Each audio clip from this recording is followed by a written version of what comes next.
All right, rise and grind, everyone. It is a Tuesday morning, March 17th, 2026. Happy St. Patrick's Day. The Baker Fairbairn Hockey Show is back here. I'm your host, Chris Baker. You can find me on X at Sabres Prospects, and with me, as always, with what looks like a fresh haircut. His name is Matthew Fairbairn, your Sabres beat writer for The Athletic. Get over to theathletic.com/Sabres. Matthew's been busy all season long, including over the weekend, capsulizing the Sabres' recent slate of games here, which included, since Matthew and I were last together, a 2-1 loss to Washington on, what was that, Thursday? And then Saturday night, got back on the horse with a 3-2 shootout victory on home ice over the Toronto Maple Leafs. If you're watching this on YouTube, like this video, subscribe to the Sabres Prospects YouTube channel, hit the notification bell so you know when a new episode is ready to go. You can find the Baker Fairbairn Hockey Show on Apple, Spotify, wherever you get your podcasts. And you could, if you could, please leave a 5-star review. All right, Matthew, it's a Tuesday morning. Sabres are traveling out west. Go west, young men. Let's just do a quick preview of the week ahead.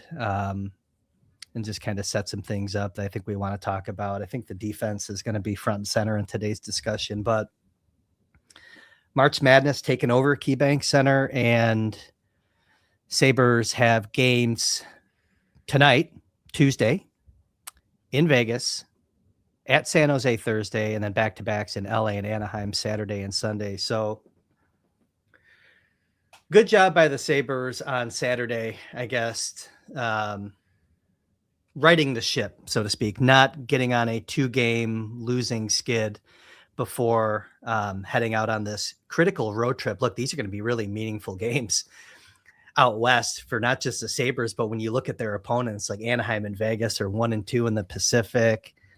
San Jose and LA, they're each competing right there as well for that final spot out west. LA won last night, I believe. So now they're tied with Seattle for the final spot, but a lot on the line for the Sabres opponents. And look, this is a trip historically that the Sabres do pretty well on, at least the California part anyways. Last season when the Sabres went out to California in November, they swept the Sharks, Ducks, and Kings.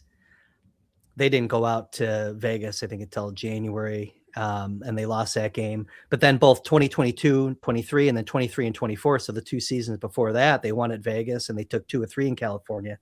So things historically set up well for this team. And theoretically, I can't imagine that those past 3 seasons when they've done well out there, that they were going out on that trip feeling as good about their game as they do right now. So we'll see what comes of it. But let's go back to the past couple of days, I guess, with this team and just kind of reset what has happened. So we've seen, like I said, a loss. It was bound to happen against Washington, and then they rebounded with, I think, the same lineup, right, that they went to market with against Washington. They came back with the same lineup, didn't they, in that game against Toronto, and kind of played a better game. Not a perfect game. Fair to say? Yeah, they tinkered with the lines, but I believe it was the same group of guys. So Yep. I think, were much better against Toronto. They played well early against Washington, but made quite a few mistakes, and I felt like they played a bit of a cleaner game against Toronto. But I think, to your point about this West Coast trip coming up, they saw on Thursday night against Washington that every team, not every team in the league, but a lot of teams in the league are in desperation mode. Some have sort of checked out and are entering into lottery ball talk, but teams like Washington are scrapping for every point, still feeling like maybe there's a chance. And these teams, as they go out west, all of them are really in the thick of the playoff battle. So the Sabres have hit this point where I think it's less about whether they will make the playoffs and more about where they will be seated. And it's not to say anything is a stone cold guarantee until they lock up the spot, but you look at all the odds and what would have to happen for them to fall out. It seems pretty likely that this playoff drought is coming to an end. But there is still a lot on the line for the Sabres because the difference between first and third is a big deal. It's home ice advantage. It's a different matchup. The difference between, it's not unlikely that they could fall from first to fourth in the division. The division is that tight. And so you fall that far down, all of a sudden you're entering wild card mode and you're either playing, the Lightning or the Canes in the first round on the road, to start the series. That's a much different proposition. So I do feel like the Sabres still have everything to play for. And I know they've been more cautious, I would say, with some of their injured players than maybe they would be if they were in a different position. But I wouldn't mistake that for this team, letting its foot off the gas, because I think they recognize what's at stake. And first place in the division is really, really the target right now. And they're actually not that far off from first place in the conference either, which, why not shoot for that while you're at it too? Yeah, and this is on that, the Sabres obviously just have to worry about what they control. But tonight's game is a fun one if you look at the slate. So the Sabres are out in Vegas. Tampa is in Seattle. So they're playing at the same time. And then you have Carolina and Columbus going in a potential first round matchup. As well as I think Montreal and Boston are playing tonight. So a fun one. Yeah, the Bruins are in Montreal tonight. So a lot of fun scoreboard watching as well. We haven't been able to do that here on this show in terms of, we've done it when they were trying to climb into the wild card spot. Now it's a different flavor of scoreboard watching here for us covering the Sabres team. So I think, good summation, I guess, of playing better as a team and maybe feeling a little bit better getting on that plane going out west. Defense talk, I think, is kind of where we need to go right now to start the show. So we're a couple games in to the integration, I guess, of Logan Stanley and Luke Schenn, not just as a pair, but as individuals into this lineup. And I'm seeing a lot of hand wringing in the comments of your stories over at The Athletic and on social media in general about those two. And, it's kind of happening while simultaneously Connor Timmins is getting healthy, Kesselring sitting down for 2 games now, and Zach Metza is kind of coming up and, just being reliable. He had a big minute game for him anyways against Toronto, coming off of, I think, an 8:55 game against Tampa, so it's like the yin and the yang, right? There's all these moving pieces. And how do we kind of talk through it, I guess? Let's just talk about Stanley and Schenn. What are we seeing with them? I think there's a ramp up expected with these new elements. The Sabres play a different game than Winnipeg does. And I'm giving them a little bit, in my mind anyways. We know what Logan Stanley is. Watched him quite a bit. Not expecting this guy that's going to play like, Bowen Byram, for example. I guess let's just talk about that pair and kind of what we've seen in the 2 games that they were together on that third pair, we'll call it, for the Sabres. Yeah, so they've had some tough moments, right? They had against Washington, they had a blue line offensive zone D to D blue line exchange that I would put more on Schenn than Stanley. Kind of a bad decision, bad pass by Schenn when he should have either gotten the puck deep or put it on net. And Stanley couldn't corral it. Ryan Leonard beats him to the puck, goes down, scores a goal. One of those bad optics. One of those exactly. One of those ugly plays, right? One of those plays that anybody sitting at home can say, "Well, boy, they screwed that up." That one's on the new guys.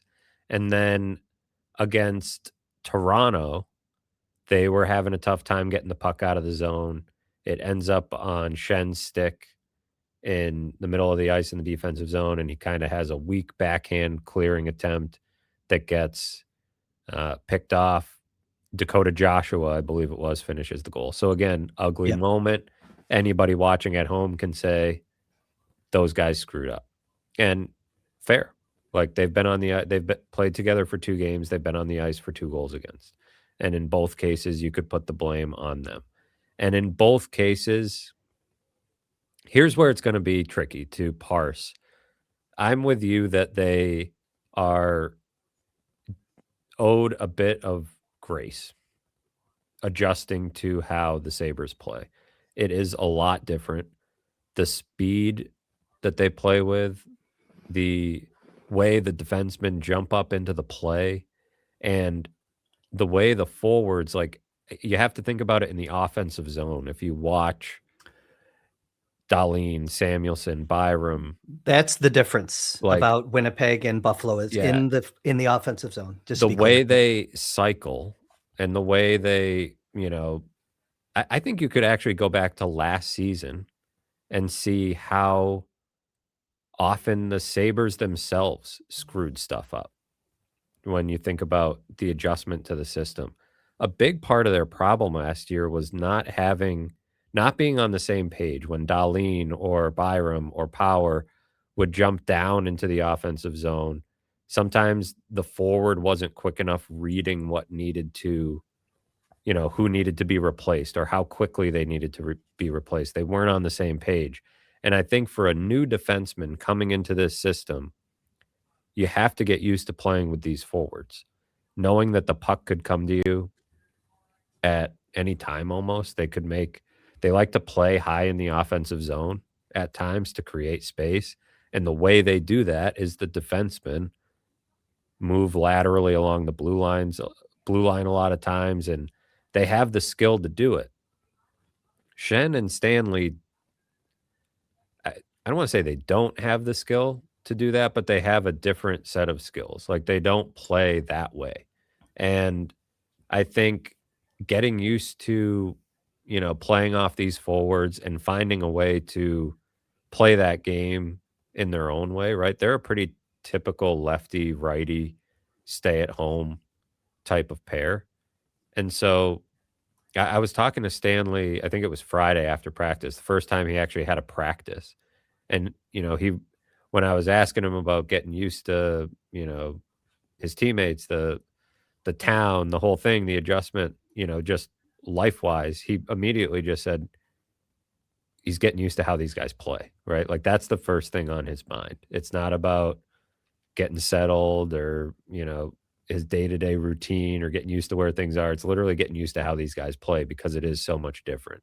And with that in mind, I feel like you need to have a little bit of leeway when you're judging these guys. And the other point I'll make before I pass the puck back to you, hopefully smoother than Schenn passed it to Stanley, was when you're judging these guys against the other guys, right? Because that's what we're really talking about here.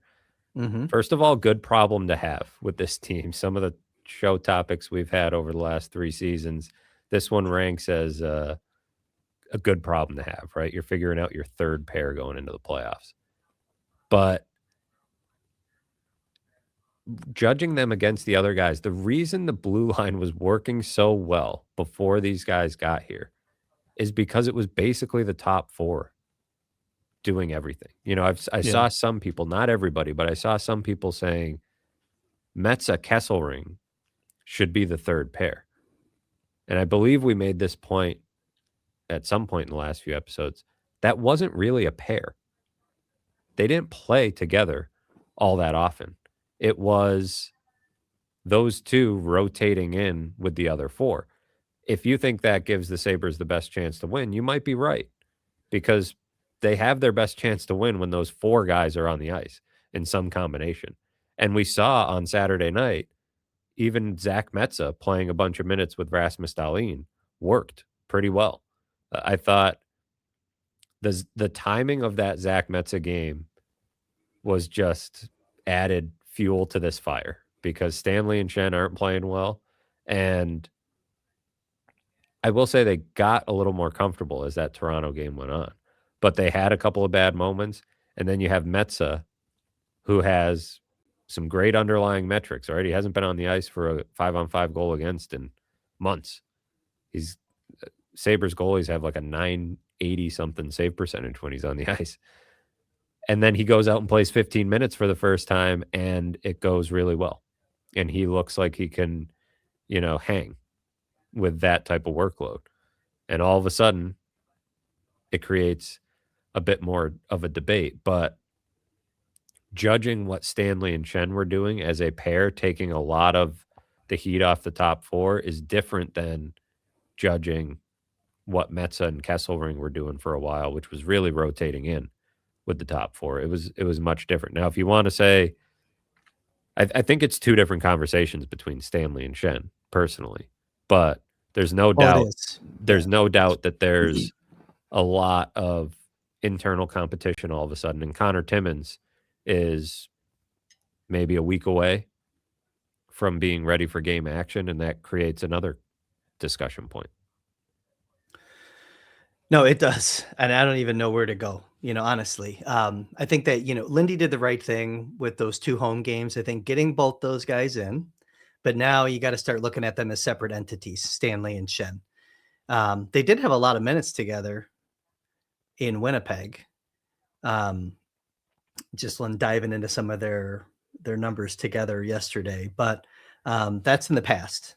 They're not here as a package deal, even though they came together. They didn't do that well in those minutes. No, they didn't. I think they're about 42%. They weren't like a shutdown of expected goals. No, they weren't. When getting them comfortable, not a bad idea to have them play with somebody that they've played with. However, I thought Tuesday night when Kesselring played with Stanley, it went pretty well, I thought. And you had one guy who has been here, knows the system, understands different set plays off of face-offs, and one guy who isn't here.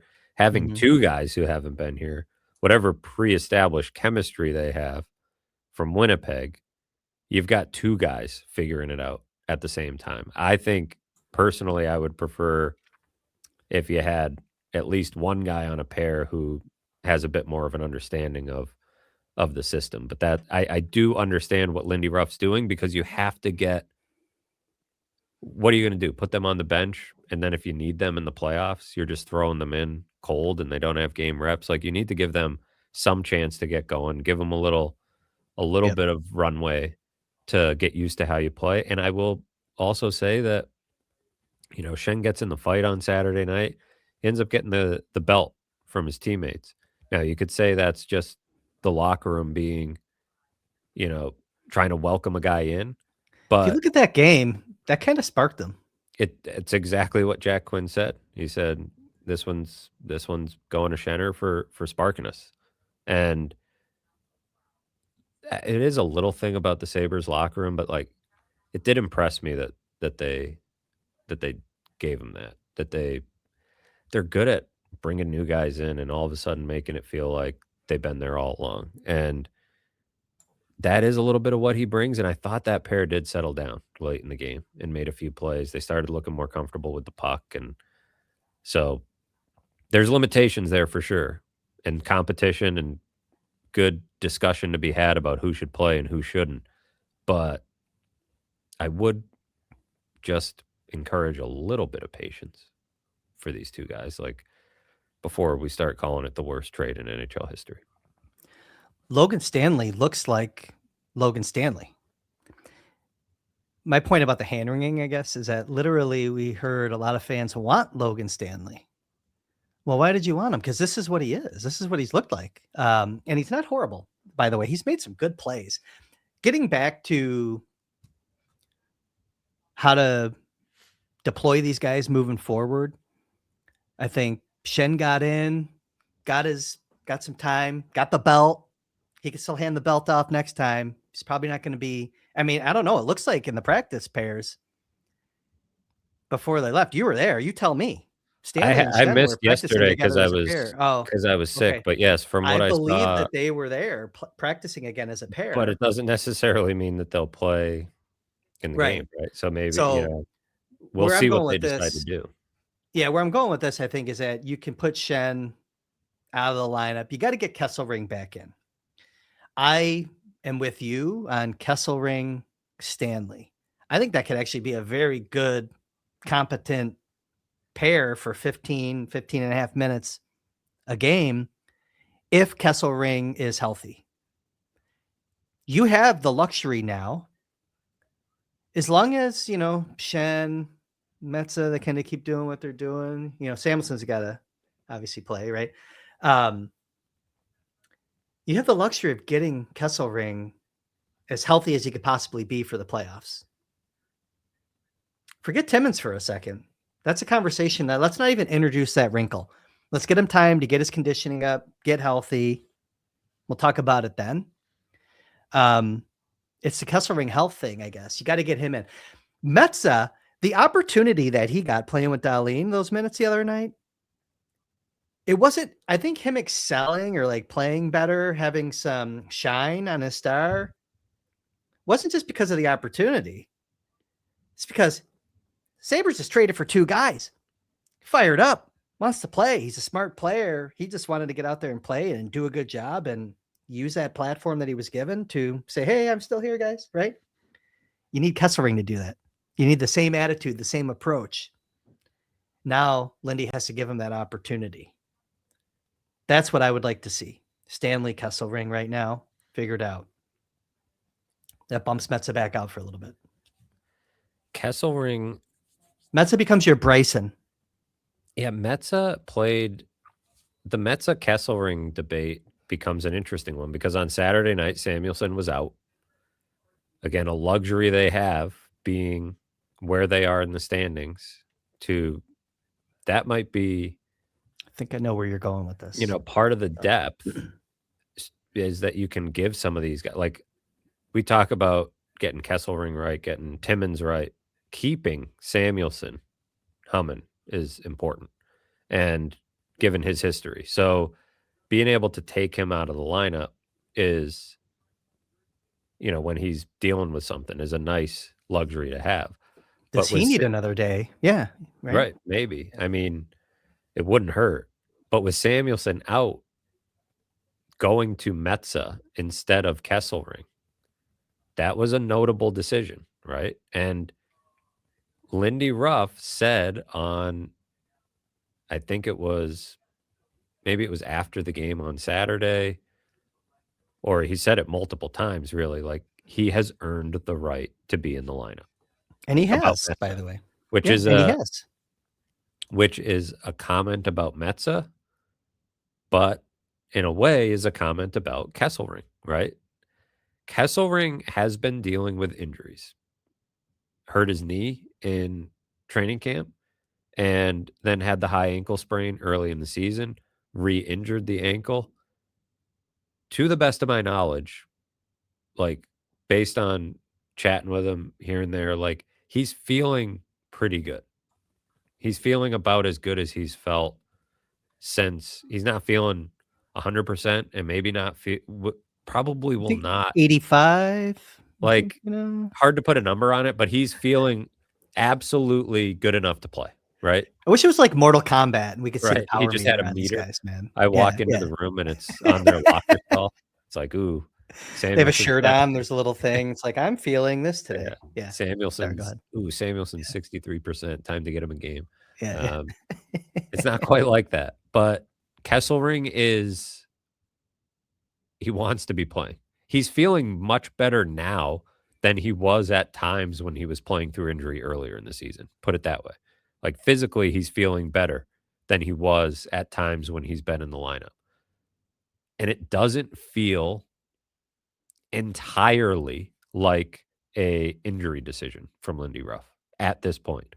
However, it's hard to separate the injury from the player in this case because however you're judging him on his body of work, like injuries played a role in that, right? Like he stepped up and played some tough minutes while playing through quite a bit of pain earlier in the year, and that's what he's being sort of graded on at this point. I think he feels as good as somebody can feel. Like a high ankle sprain, oftentimes it might take an off season before you're 100% yourself. Would some games off here and there help him? Yes, but I don't think that's the case of what we're dealing with here. Lindy Ruff could have said that at multiple points. Like, hey, he's been dealing with some stuff. We just want to get him right. And I just don't think, Kesselring wants to be playing. So inserting Metza in that spot and then having him play well, it makes things a little bit interesting. And I give Metza a ton of credit. There's been multiple points this season where, he could have ended up back down in Rochester. And there were times where, I mean, even after the trade deadline, a lot of people thought maybe they would send him back down. But we were talking about, he's earned the right to be part of this group. And then for him to get back in the lineup and keep playing that way, he has exceeded, I think, everybody's expectations. Our expectations. He even said after the game when I was talking to him on Saturday, he thinks he's exceeded his own expectations for what would happen when he got called up. I'm not sure he thought he'd still be here and be in a lineup like that ahead of guys like Kesselring. So the part of it that becomes tough with Metza in particular, he doesn't play special teams, right? He doesn't kill penalties. No. He's obviously not on your power play. All the other guys kill penalties. Timmins was a huge penalty kill guy. Stanley and Shen are penalty killers. Kesselring is a penalty killer. That matters on your third pair. You need to be able to do that. And so I think when we're talking about playoff lineups, that enters into the conversation.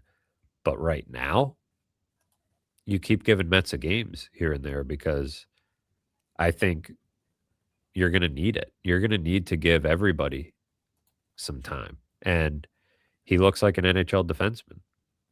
He looks like a real NHL player. Especially Saturday night was the big test because I thought when he was in over Kesselring, him and Shen really, I thought, like, it's time to get Kesselring another game here. And with Samuelson out, it felt like a message a little bit to Kesselring or a way to light a fire under Kesselring. Yeah. And I thought, if you're going to play Metza, you better play him 15 minutes. And they did, and he held up. First time all year he's played 15 minutes. It's been so hard to judge him when he's getting 8 to 10 sheltered minutes, but 15 real minutes, not a lot of mistakes, mistake-free. He's quick, makes quick decisions, smart with the puck. And so they've got a little bit of a dilemma on their hands, but it's I think a good one to have. What I'm thinking is, I understand everything that you just said, and I'm with you, and I agree on the assessment of Metza. And I think that he was, earning, to Lindy's point, earning more time or a consistent spot in the lineup. They still had to go out and get reinforcements. They didn't go out and get reinforcements just because of Zach Metza was playing. That's not the case, okay?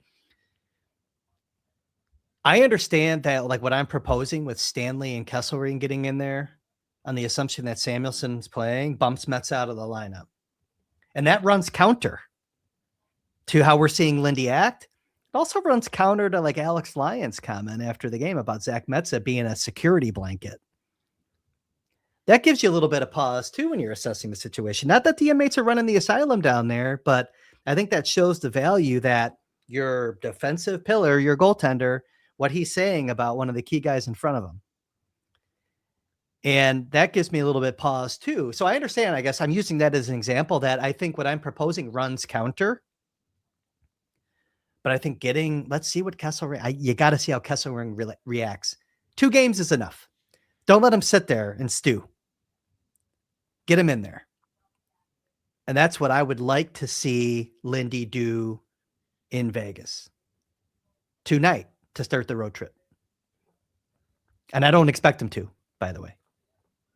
No, I don't necessarily expect that. You have to wonder how much tinkering he will do here. Because I do think you have to, at some point, separate that Stanley Shen pair. And I don't want him to overthink the whole Western Conference thing. These guys spent the whole season playing against Western Conference teams. I don't want him to overthink that either. That doesn't really shouldn't weigh in anyways, especially these weren't even division teams for them, right? So Shouldn't matter.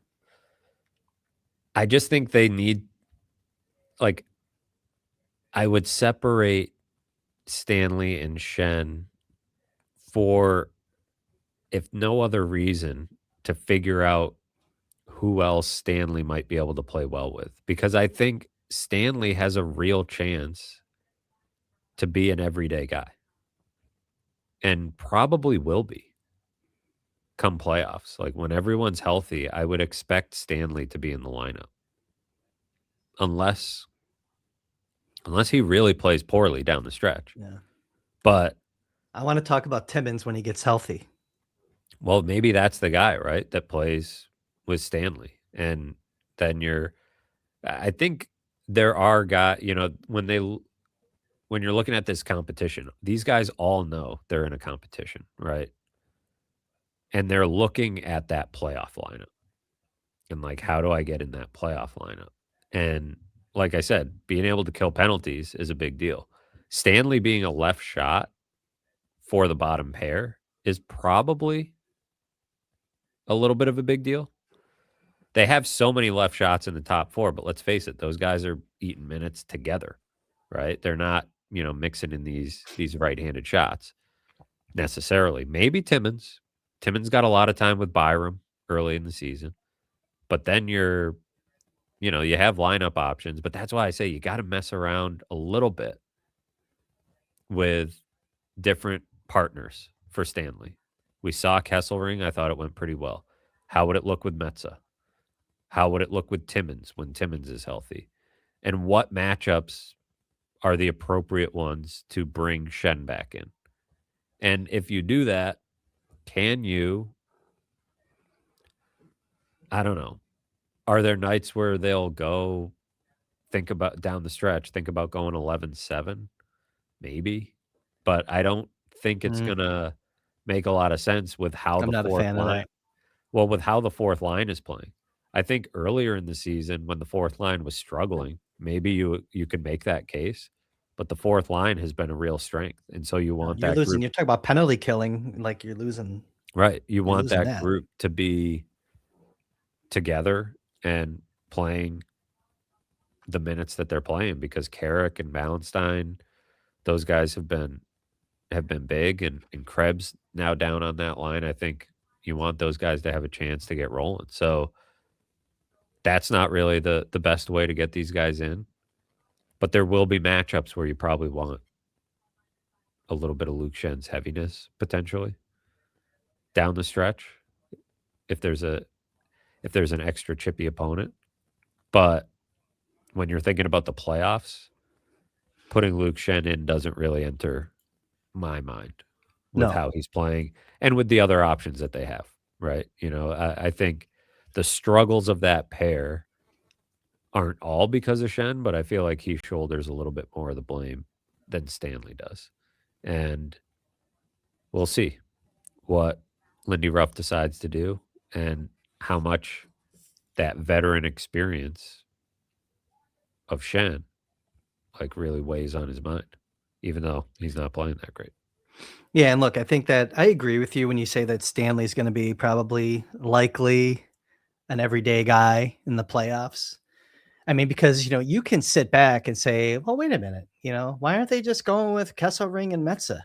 They had this epic run, the best 3-month run in franchise history with these two guys in lineup. It's because you're managing the amount of tread on the tire with your top four. And you got to find that right combination on the bottom that could eat a little bit more minutes. To your point, here comes Metza, plays 15 for the first time. Previous high, I think, was 14:05 before that game, by the way.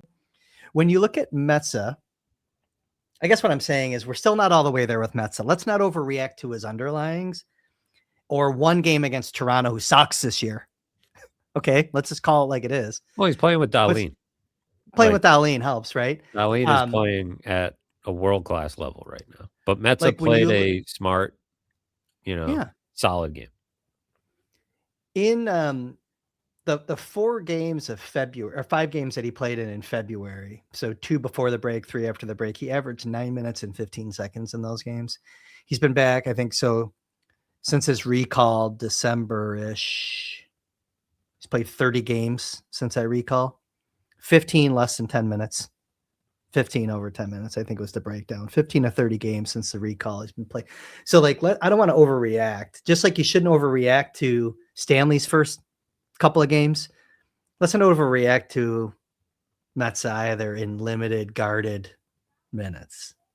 Well, that's what's not totally fair about the conversation, right? Is 2 games of Stanley Shen in a brand new system playing decent minutes with heavy defensive zone starts. And how would he look with Darlene? Right. Yeah. Like... right. How would it? I mean, almost anybody. He made Henry Okiharu look like a top pair defenseman at times.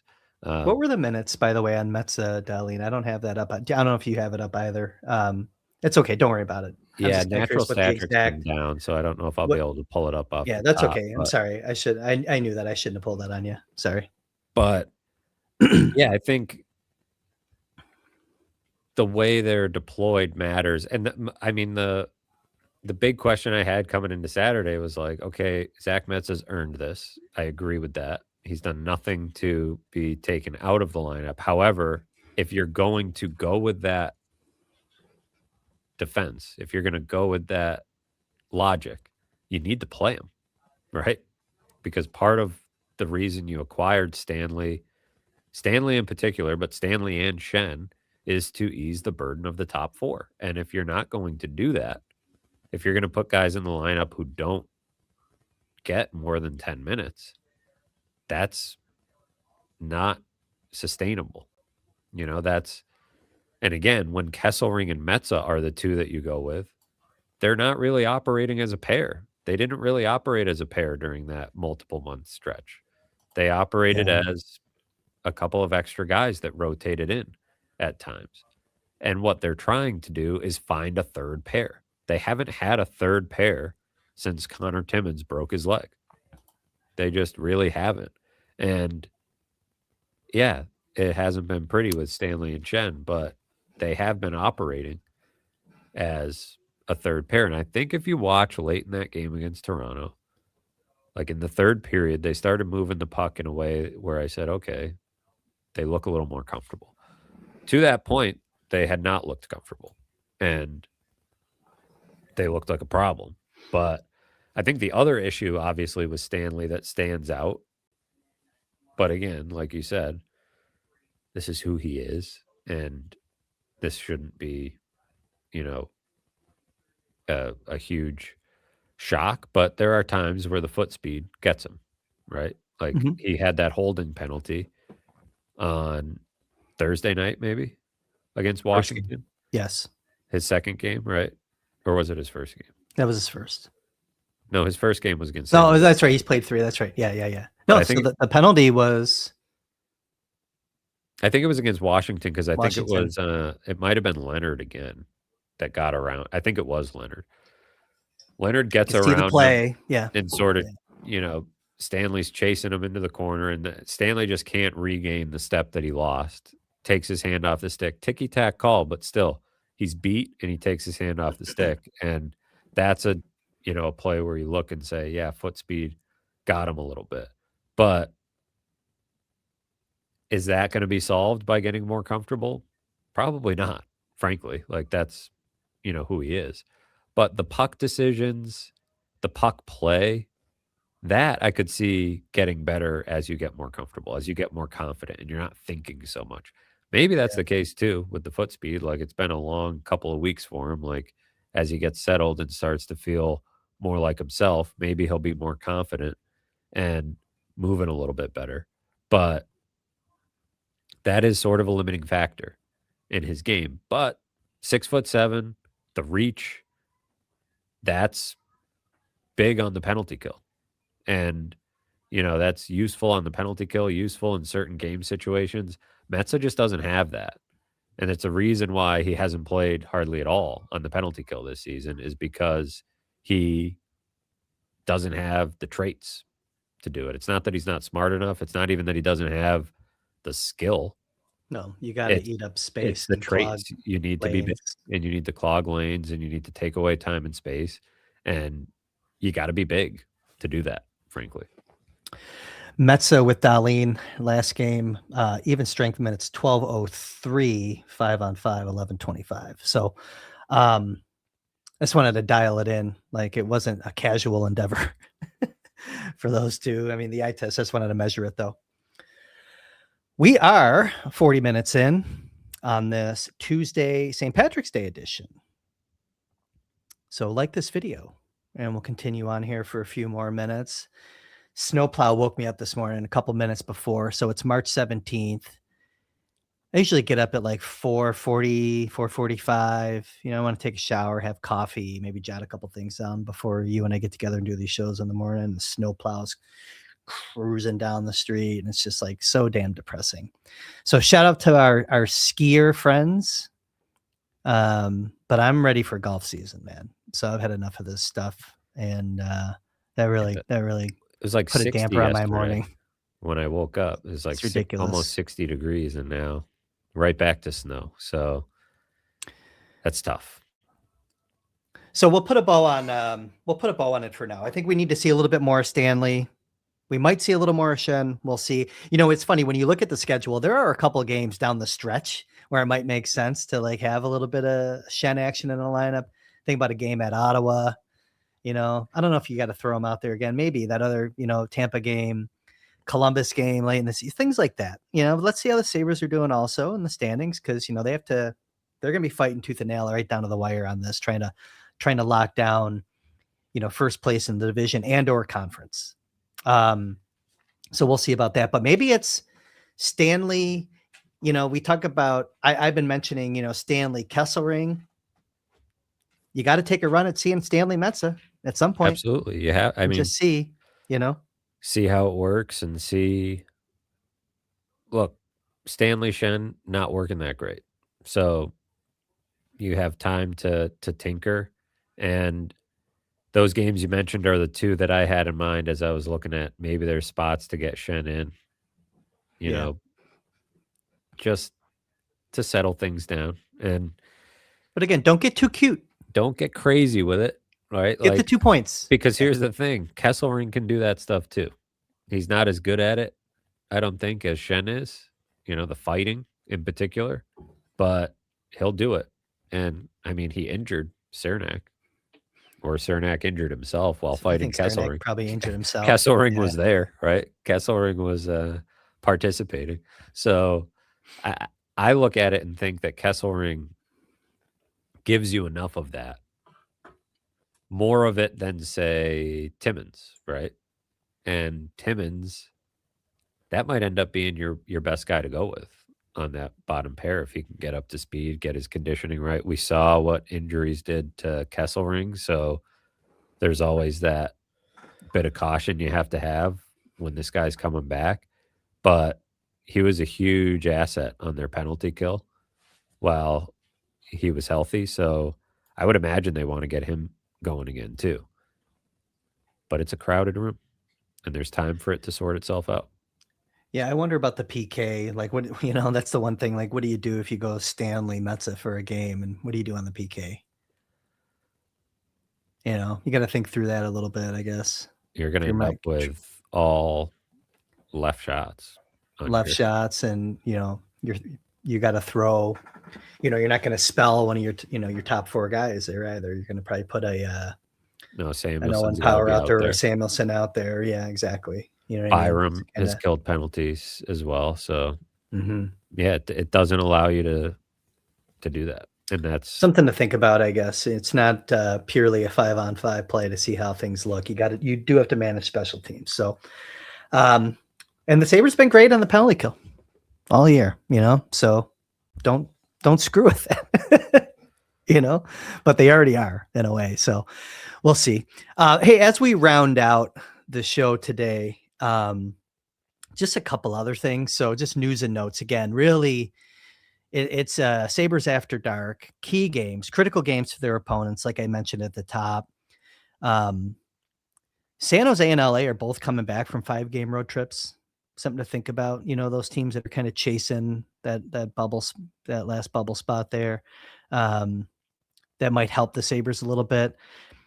Josh Norris, by the way, just some notes on Josh Norris. 4-game point streak right now. Nothing to kind of get all worked up about. But I found it really noteworthy. Like when he came back in the lineup in December when he was injured at the beginning of the season, came back in and was on fire. 17 points in those 18 games, then got hurt again. Comes back. He has just 3 goals and 3 assists in 10 games. But again, you're starting to see that tapering off a little bit with no points in his last 4. Just something to point out. Getting him going is going to be huge for this team down the stretch. Other guys are picking it up right now. What a pass by Noah Ostlund on the PP the other night, by the way, huh? Wow. He should have got the belt, by the way. He could have gotten it for sure. He could have got the belt. He could have gotten it. I mean, Quinn could have gotten it again. Could have got it again. I think so too. I mean, yeah. But you can't give it to yourself. Can't give it to yourself. Sorry guys, I'm keeping it. Yeah. You know what I mean? Sorry guys, you see that shootout goal? Man, that was sick. I'm going to keep this thing. This is mine now. Any thoughts on Norris, or am I just saying, yeah, obviously get him going? I mean, I'm Captain Obvious, I think, with that one, right? I think so. But I think I've noticed him in other areas of the game, which I think helps when you're not scoring and makes me think that scoring could come, right? He's engaged. Like I think when you see a pointless streak like that, with a player like Norris, you worry, how's he feeling, right? With the injury history and multiple injuries this year.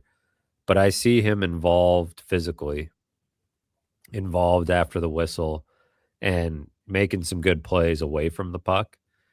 He still leads the team this season on the whole with a 63% on ice expected goal share at 5-on-5. And he hasn't dropped since coming back either after the break, 59. Yeah. So he's expected goals for percentage. Yeah. He's a real stabilizing presence in the middle of that lineup. And I like that line. We saw Doan go through a little bit of a slump, and, part of it could be playing with a real young guy, but I feel like Ostlund is proving himself to be a big game guy, a big moment guy. And yeah, that play he makes on the power play to get that puck to Quinn is like such composure in front of the net, and obviously the vision and the skill, but it's the fearlessness that he plays with that is really impressive, and I think is going to come in handy in big games. Certainly good that they did not do something to move him off the roster at the trade deadline, right? Obviously his name gets thrown around when you're talking about the Robert Thomases and those big swings that they could make, but that's a guy that he feels like he's got to be a big part of what they're doing for many years to come. And I want to see that line have a chance to, mesh together, because theoretically they should be, really good together. And I think they have been good together, but it's just a matter of maybe the points coming for Norris a little more frequently than they have been lately. And, the power play getting going would help. Maybe send some of those one-timers from Tage to the other side of the. We didn't talk about that, right? That was the Washington game. Yeah, the 5 straight one-timers. The PP circus there. Yeah, that was a little selfish.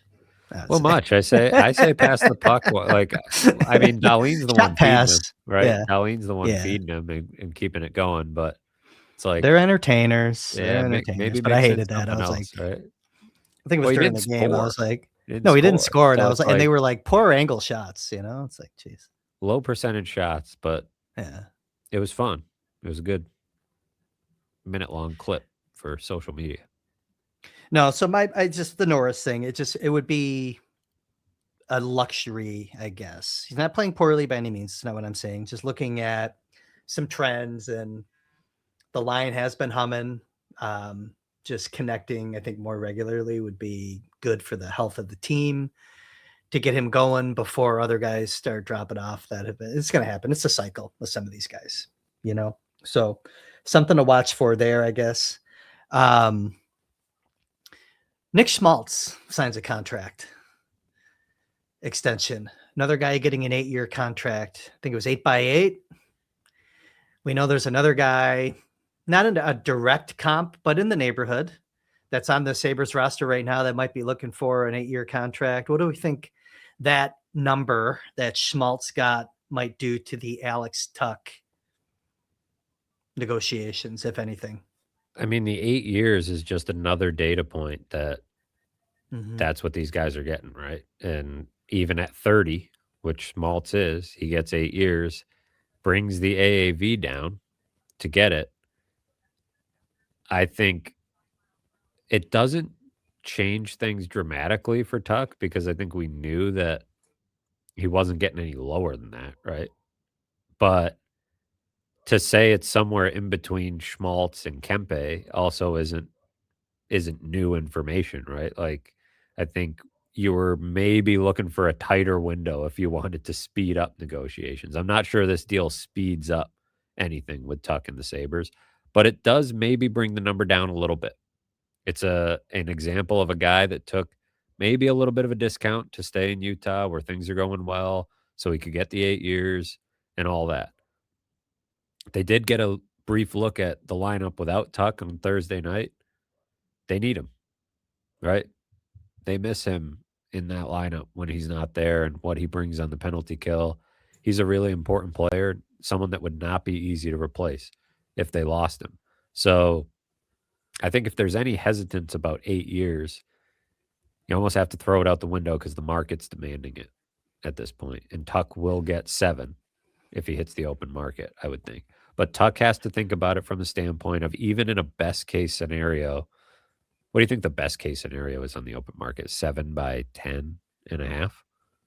Yeah. Like So, yeah. 7 by 10 and a half gets you to 73.5 million.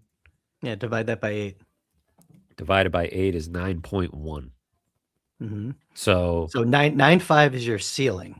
And that's we have the same conversation about the 8 weaponize the 8 years and the open market max at a 7. We had this conversation. The Sabres can do it if Tuch's willing to take that 8th year. Do the Sabres want to give 8, right? yeah, Schmaltz, real quick on Schmaltz, sorry. First 3 years base salary 10 10 10, then it goes 8 and 8, so you're 5 years in after that, and then 6 6 6. No signing bonuses. no signing bonus. So Utah is one of those teams. Paterka has literally 0 signing bonus in his contract. So it's interesting. Didn't mean to step on you, but I wanted to mention that. Well, It's interesting because he took a little bit of a haircut on the AAV compared to what he could have gotten on the open market. And to take a haircut on the bonuses as well is, I don't know, maybe we've talked about the bonuses a bunch, and it certainly could be a sticking point in this deal with Tuch. But if they structure it the right way and they're willing to give 8 years, they have what it takes to get it done. And I think what you have to look at, I mentioned it after the deadline. I would just slow play it, let Tuch play playoff hockey. I don't think his number is going up. Like, I don't think his ceiling is going up. He would have to go nuts in the playoffs for his ceiling to go up. And I think if he goes nuts in the playoffs, that means the Sabres are going deep and he's going to want to stick around. So Yeah. I would slow play it in that way. But you do have to look at now what is even available on the open market, right? Like that's Tuch's leverage is Big less time. about it's less about a desperate franchise, which is what the Sabres were when Tuch entered these negotiations in the summer. And now it's more about the market. Like the free agent market is so thin. What players are going to be available for trade? You have no idea. Are you going to be able to find somebody like Tuch? Probably not. You know, can you replace the points? Maybe, but can you replace everything he does defensively? Can you replace what he does in the locker room? That's going to be a lot more difficult. So finding a way to keep him around, I think should still be the priority, even if it means you have to go 8 years, because I'm looking at, especially if you can keep it under 10, in the years of the contract where that might seem like a problem, it won't be as big of one because of how big the cap could get by then. So you could even move the deal probably if you needed to with all the cap space that's going to be out there around the league. And there's part of me that thinks he has the potential to age okay into his mid to late 30s because of what he brings away from the puck, the way he shoots the puck. Like those are skills that I know the speed will probably go, but he has some other skills that won't, like the defensive stick and things like that. So I think the 8th year is worth the risk because it's probably what it's going to take to keep the player.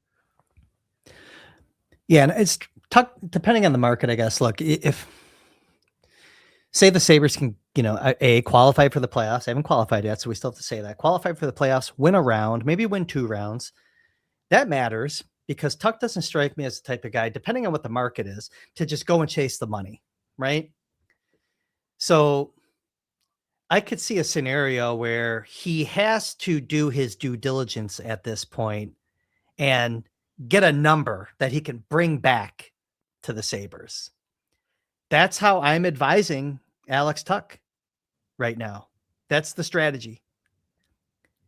Maybe in your heart, Alex, you don't want to leave Buffalo, but you got to drag them into the fight and go and get a number that's viable from a team that you will sign with. That's the other piece of this, right? That's why I say the market, who it is matters. That's how I would advise Alex Tuch. Like, are you just going to go to the highest bidder? That might be a team that's not that great. I don't think so. I don't think he would do it in like St. Louis, for example. Like nothing against the St. Louis market. I'm sure it's a nice place to live, but I think he wants to win. Right. So you're going to go to New York. Are you going to go to the Rangers, who've probably wanted him for a while? Vancouver. You're going to go to Vancouver. San Jose, right? Vancouver's compelling for him. Yeah, I mean that's where his not wife's from a hockey standpoint. Yes, but not from a hockey standpoint. They're about to enter into a lengthy rebuild. The Sharks are going to have a ton of cap space, but are they there yet? They're probably close, but like Tuch just went through the whole we're the next team, right? And he saw how long that can take, even when people think it's right around the corner. And that's how people are feeling about the Sharks, right? It's right there. It's right around the corner with all this young talent. But he saw that sometimes it's not so easy to get from point A to point B. He's there now. He went through all the hard parts, and now he's there with this group. It would be hard to thread the needle with the right team willing to offer the right contract. But I think your point about going to get a number and bringing it back to at least drive the price up a little bit, like he doesn't need to take a massive discount here either, right? I mean, but he might be able to squeeze an extra $250,000, $500,000 AAV out of Jarmo. He could just go and over the life of it, 8.9, right? Yeah. And do the whole Crosby thing, get his jersey number, and there is a certain amount to be said about taking a little bit of a discount, and like you don't even have to take a big discount to win over, win some PR with the fans and even win some guys over in the locker room a little bit. So ultimately, when it comes down to, total value of like 71 versus 74 or 70 versus 75, like at what point is the gap meaningful enough, right? Is a couple million total value really going to do it? Are you even going to notice over the course of an 8-year contract? If you invest properly, can you make up the difference? Like if it's structured the right way, that's another piece of this, like money up front. You go and get that money from a team like Utah who doesn't give out signing bonus. Your money's worth more if you have it sooner. Mm-hmm. So that's where front loading the contract and giving them a bunch of bonus could break a tie and make it so that a $5 million gap really isn't one because you can make up the difference. Let's look at it from Jarmo's perspective real quick. I wish we knew what the number was right now on the table, right? Or at least if it's even on the table, but I'm saying what's been discussed. Jarmo comes in lower, leaves a little meat on the bone for that negotiation. What's the ceiling? Are we establishing 9.5 as a ceiling AAV? Is that too high? On an 8-year, By the way, we're talking 8. We're talking about weaponizing the 8th year because we know that he, the rumor is anyways, he wants that 10.6 benchmark from Kempe. Okay, not getting that. But I mean, an 8 by 9.5 would be a $76 million package. Do you think 9.5 is the ceiling? I think it's the ceiling until something else forces you to change course, which Yeah. would be Tuch going to market and getting something Stupid. 7 by 11, right? And then you're like, oh, Well, man. 7 by 11 is one. Yeah, you got to come up, to what, 9.6, 9.7. Yeah. Even then, yeah, 8 by 9.5 gets you to a 7. He's not getting more than 11. Like, that would be insane. No, let him go. Yeah. At that point, if he says, I got this 7 by 11 and you got to best it, then you just say, the Sabres will take their congrats. chances You say making up all congrats. those other things, right? Yeah, because we talked about hey, what happened when? Yeah, congratulations, exactly. Congratulations. Bring Kevin back for that one for a day. He can sign a 1-day contract to tell Tuch congratulations. When Peterka was dealt, Doan and Kesselring come in, everyone's like, where are the goals going to come from, right? Like, how are you going to make that up? It happened. Look at the stats. Sabres goals for are up. You just mentioned a couple minutes ago, making up the penalty killing and all the other maybe intangibles, right? At 11 million, I'm saying, yeah, I'm going to find a way to make it up. Yeah, at some point. I'm So going to find a way to make it point up. where he says, I have 7 by 11 from the Kraken, Mm-hmm. then you I'll say, get all right, cracking and sign that. yeah, congrats. Like you Actually, got to, 7 by 11. That you could probably get there, and still you keep it under 10. You can still get there. you might still be able to get Yeah. there. But Yeah, you the can point get being, if he wants more than 10 because he's got 11 somewhere else, I think Yeah. at that point you just say congrats and move on. That said, it's like you have to gauge everything. Like this will give Yarmo time to see what Tuck is worth on the market, but also see what else might be out there, right? That month of June becomes you know, the starting point for off-season trade negotiations. So you can start to put together your plan B a little bit if you're Yarmo. And I think that factors into how high you're willing to go. But it would be fascinating if he hit the open market because who knows how high someone would push it. The difference between the Sabres and some other teams and why getting the AAV down matters more to me than the term. Like some people could say, well, you could go 7-11, right? You could go 6-11. Got to keep that AAV down. But the short-term AAV matters because of that Skinner money next year. Because of Skinner money. So yeah, exactly. They need to be more concerned about the short term and the cap hit than they do about, the cap hit in whatever year it is the deal will be done, 2032, 2033. Like that's more pressing for them. For other teams, they might be in a spot to say, actually, it doesn't matter to us at all if the cap hit is 11 because a lot of teams are sitting on a lot of space. Worth talking about. It's going to be worth talking about until a decision is made. And at this point, it's probably July. We're going to be sitting there probably on the 4th of July trying to enjoy a holiday. Going to get that call. That's how it's going to go. We'll see. Doesn't free agency start on the 1st? Yeah, I'm just saying, though. It's like... You think it's going to extend even beyond the 1st? Like he's going to hang out. He's not going to make a decision right away.